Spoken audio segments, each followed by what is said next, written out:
No witches were harmed in the making of this episode. Welcome to Satan is My Superhero.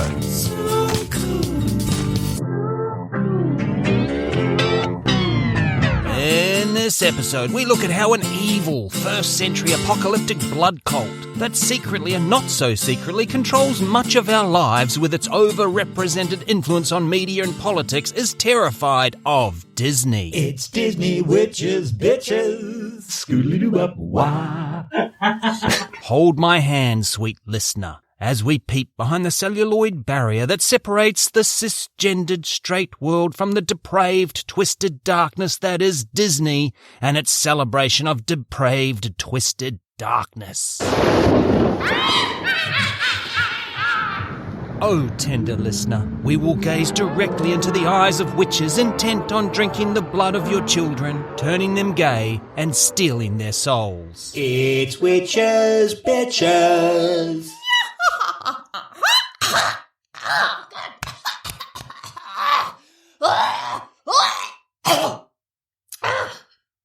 At the start of this Spooky Month Special, it's witches, bitches. I mentioned the Disneyfication of witches, so let's end this 5-episode fiasco with that exact thing. Scoodly-doo-up-wah. After all the trauma and murder we've waded through with this topic, I feel it's time for a fun, family-friendly palate cleanser. This Halloween special tasted like blood and ashes. Long-time listeners will note way back in episode 8, we covered Disney's demons. Probably one of the most pro-homosexual organisations in the country. We are returning to the scene of the crime once again because they didn't sue the first time. If you look for lists of Disney witches, you will find there is somewhere in the region of 140 of them. Disney loved themselves some witches. Disney had already created an impressive catalogue of witches by the time the company embarked on its first feature-length film. So it came as no surprise that the antagonist of that first feature-length film would be a witch. It's Disney witches, bitches. Scoodly-doo-up-wah. The evil queen in 1937's Snow White and the Seven Dwarfs. As you well know, the evil queen slunk around her lair talking to her mirror and plotting the demise of her beautiful stepdaughter. Magic mirror on the wall, who is the fairest one of all? Famed is thy beauty, majesty, but hold, a lovely maid I see. Alas, she is more fair than thee, lips red as the rose, hair black as ebony, skin white as snow. Skin white as snow? Do you have any idea what that would actually look like, Mirror? You know, now that I've heard you say it out loud, it does sound weird. In 2003, the American Film Institute voted The Evil Queen the 10th greatest movie villain of all time. Number 1 on that list was Hannibal Lector from Silence of the Lambs. Boo. Interestingly, 6 of the top 10 villains are female. Only 2 of the top 10 heroes are women. Barbie would not approve. Regan MacNeil from The Exorcist is number 9 on the list of greatest movie villains of all time. Mummy, 12-year-old girls aren't real, right? We discussed the movie and real-life exorcists in the episode The Exorcist. TTs, don't be a shill for big podcast. I'm paying my rent.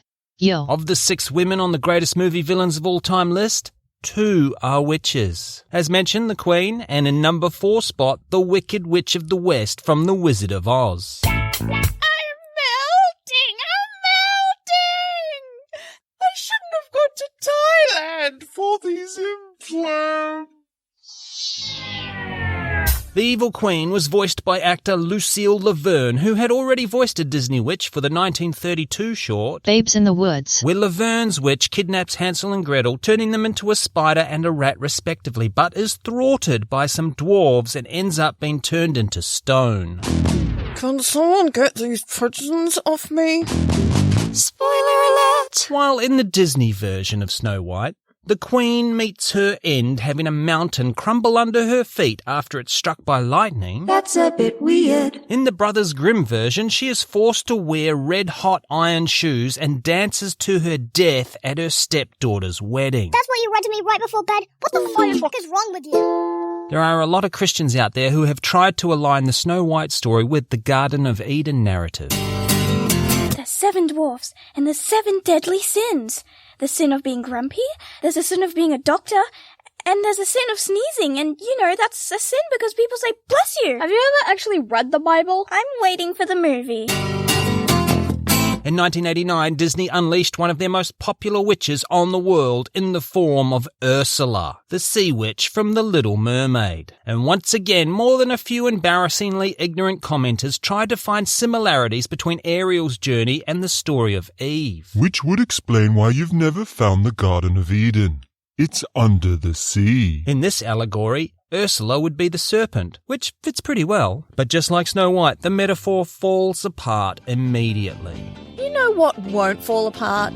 A Satan is my superhero t-shirt. Visit satanismysuperhero.com and check out the merch store today.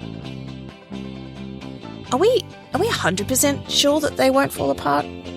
Ursula was actually written with B. Arthur in mind, but her agent was so offended Disney thought B sounded like an ancient sea hag, they never even showed her the script. Which is a real shame. I think B would have been great.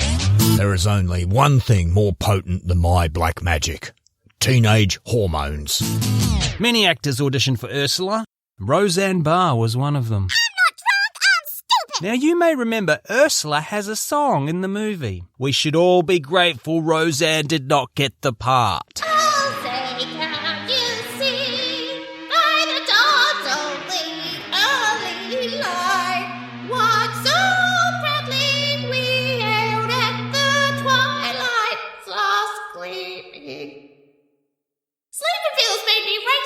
Eventually, producers settled on veteran Broadway performer Elaine Stritch, but unfortunately, due to her alcoholism, Stritch had to be let go during production. Say goodbye to your prince.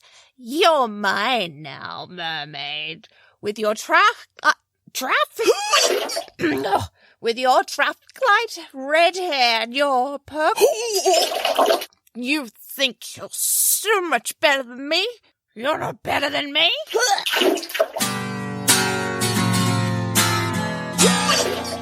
After the Stritch debacle, the role was given to veteran actor Pat Carroll. Oh yeah, shit's about to get real, yo. In Pat's own words, her interpretation of the character was... Part Shakespearean actress with all the flair, flamboyance and theatricality, and part used car salesman with a touch of con artist. I'm torn as to who should be offended, Shakespearean actors or people who sell used cars. The look of Ursula was based on famous drag queen Devine and an octopus. To save money, they only gave Ursula 6 tentacles instead of 8. Devine also only had 6 tentacles. Not a lot of people know that. In August 2020, the Christian Broadcasting Network published a piece by Deborah Bunting about the Owl House titled Warning to Parents.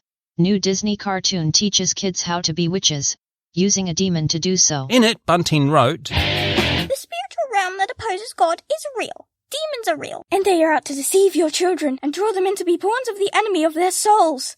The devil, otherwise known as Satan. His devices and plans are to destroy your kids and grandkids spiritually, physically, and emotionally. Notice the appeal to grandparents there. A word of advice. If you ever find yourself in a culture war and you hear yourself appealing to grandparents, the result of your culture war has already been decided. Oh, Grandad, the world is such a big, scary place. Navigating my way through the digital labyrinth of social media and artificial intelligence services is so difficult. Do you have any advice for a young person making their way through this ever-changing, morally mired landscape? Always carry a handkerchief.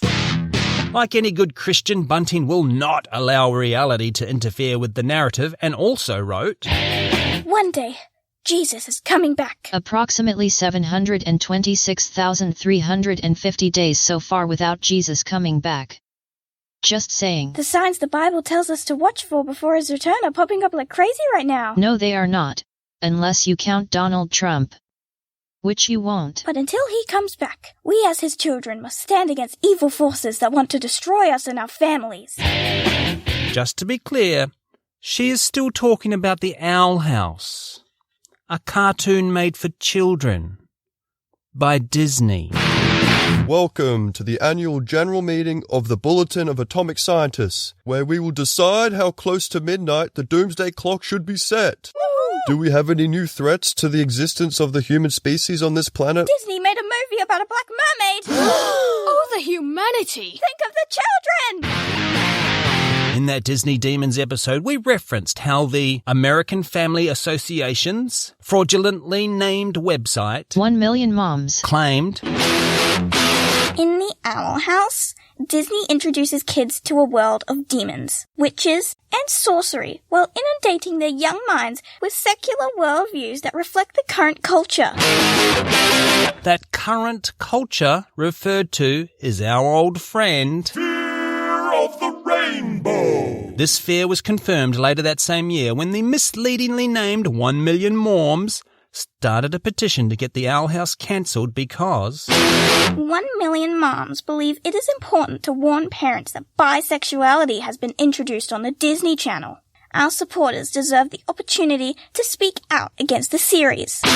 Let's examine the language. Deserve the opportunity to speak out. Persecution complex. Obviously, it goes without saying the 1 Million Moms petition got somewhere in the region of, 1 million signatures?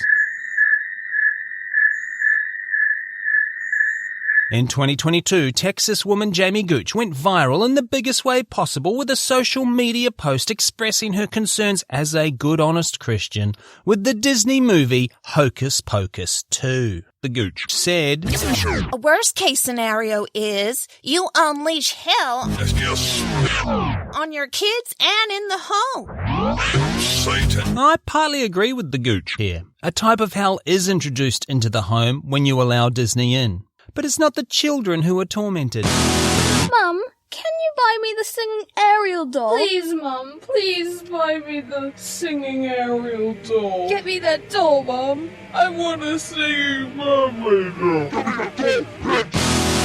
The Gooch also said, Satan. The whole movie is based on witches harvesting children for blood sacrifices. Tell me you are QAnon without telling me you are QAnon. Again, I agree with the Gooch here. But it's the bad guys who are trying to drain the blood from children. I've read the Bible and I totally understand why the Gooch might not. Know who the bad guy is? Blessed is the man who takes your babies and smashes them against the rocks. Powerful stuff, preacher. Now tell us, how did Yahweh respond to this malevolent threat of violence from a deranged psychopath against innocent little babies? Oh, this is awkward. And finally, the Gooch also claimed They could be casting any type of spell that they want to. Anything could be coming through that TV screen right into your home. I used my one area of expertise to investigate the Hocus Pocus audio, and I did indeed find subliminal messages in the dialogue. Here is what I uncovered. In the US of A, we pride ourselves on the aspirational dream that any American, no matter their race, religion, or socioeconomic background, could one day be the president. Absolutely any American can achieve that ambition, except Ron DeSantis. Sorry, Ron, it's never gonna happen to you. It's because you're so weak and pathetic. You're an embarrassment to slimy, spineless fascists everywhere. In 2023, former Disney star Vanessa Hudgens released a documentary/reality TV/ghost hunting show called Dead Hot, Season of the Witch. Hudgens and Aussie musician bestie Gigi McGree are self-taught witches. They travel to Salem to explore witchcraft, necromancy, and so many blasphemies. Like just so many blasphemies. And you know what? Some superstitious little monkeys pooped their pants over it. I'm covered in poop! In an article with a headline that begins, Former Disney star Vanessa Hudgens promotes satanic witchcraft. Website Bounding Into Comics had painted their colours pretty clearly, so when they quoted Hudgens saying, The overall message is so empowering that hopefully, skeptic or not, you can walk away feeling a bit more in your own power. Author Jacob Smith, that's a made-up name, replied, Boo. That's not what he said. Here is Jacob's reply. The problem is the witchcraft is not empowering. It is demonic and a direct offense against God. After reading that comment from Jacob, I realised I've been missing a trick in the explicitly anti-Christian indoctrination of my children. Dad wants us to become witches. I've got books we have to read. Books? Oh god, it's gonna be so boring. Look, we just have to go along with it until he sees the next shiny object and moves on. You said that when he wanted us to be trans. Yeah, and I was right. He eventually moved on to making us all communists. After we had bottom surgery. I'm not complaining. Well, what do you guys suggest? Revolution! Come on, comrades, let us seize the means of production. Smith then makes veiled threats of imaginary violence against Hutchins by quoting Bible verses and fades out with, Hutchins is seeking to lead foolish women into the occult under the guise of spiritual enlightenment by talking with the dead. But it will only lead them to demonic possession and torment. There is no amount of demonic possession that can excuse those high school musical movies. Would you like to communicate with the dead? Well, necromancy is just one of the many services we offer our patrons at patreon.com/Satan is my superhero. No, it's not. Perhaps you'd like to raise Hitler from the dead to kick him in the nuts. Our patrons can do that. No, they can't. Maybe you'd like to resurrect Kevin Sorbo's career. While science cannot completely rule out raising Hitler from the dead, I can categorically state Kevin Sorbo's career is never coming back. Boo. Join our Patreon today and you can commit all sorts of blasphemies. Nothing she said was true. Please support the show because you enjoy what we do and want to keep it going. Let's be honest, we learned nothing of note in this particular episode, but we weren't meant to. The real question is, what can we take away from Spooky Month Special? A Halloween-themed tote bag. I hope through the course of the last 5 episodes you were able to see witch hunters for what they really are and understand they are everywhere. They haven't gone anywhere and they're just waiting for the crowd to surge in the right direction at any moment. Burn the witch! Burn the Search witch! for the truth. By torturing the forced And then we'll confession. figure out what to do with Hasn't it properly arrested after. or The torturing is a big Come on, part of guys, it. don't leave me hanging. The service of our What part of known as an outsider Every got you single on time today? one of these demons Didn't you appears in stop our being midst, Christian hiding yesterday? my erection. Burn the witch! If Christianity is right, I only want to be wrong. And that's why Satan is my superhero. If you've enjoyed this episode, rate, review, subscribe, you know the deal. But please do go check out the website, satanismysuperhero.com, where you will find links to the merch store, our Patreon page, and all our social medias. Character description from Texas. Well, watch out for bisexuals. They might burn down a house. I don't know. Well, I don't know how. Where does the sentence go? Hard checks, blah, blah. Horns of the emony of the soul. The emony. The Eminem. The Eminem. Red as a rose. I'll try it again. Because he's got Texas, but then he doesn't sound like a person. There's only one Rosanne. The Gooch. You never know when you'll need a handkerchief. When I was your age, Old Man Robertson was handing out boiled candies willy-nilly. I was able to take home a dozen or so because I had a fairly clean handkerchief.